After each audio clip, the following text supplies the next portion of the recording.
Alright, now we'll discuss the Model Context Protocol, okay? What does it do? I've explained it, but basically it calls external tools, APIs, or services to connect or receive information, actions, use cases, like connecting a database via API, triggering a workspace with SAS, an external program.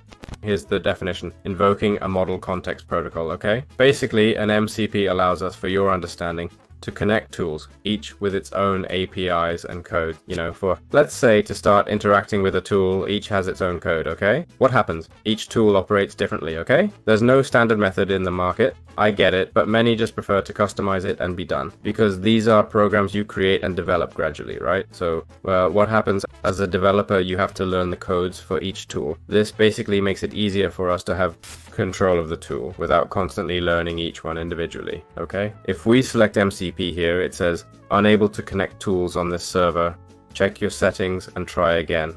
Okay, it says there's a requirement that you need to see an authentication, right? In the end, if you want to connect a tool, you'd connect it from the agent, I think, or maybe you have to do it this way. To be honest, I'm not really sure how it works. Let's see where it is, we'll link it. Or maybe you need to publish it. Since it says this server isn't exposed to any tool, you can select, you know what? To connect a tool, I'd have to do it from here. MCP server, see it? MCP server, select, then add the API. I won't do it now, but it likely works this way, okay? Through here, we can simply configure the tool itself and how we interact with it, alright? It's pretty basic. So that's it, it's that simple.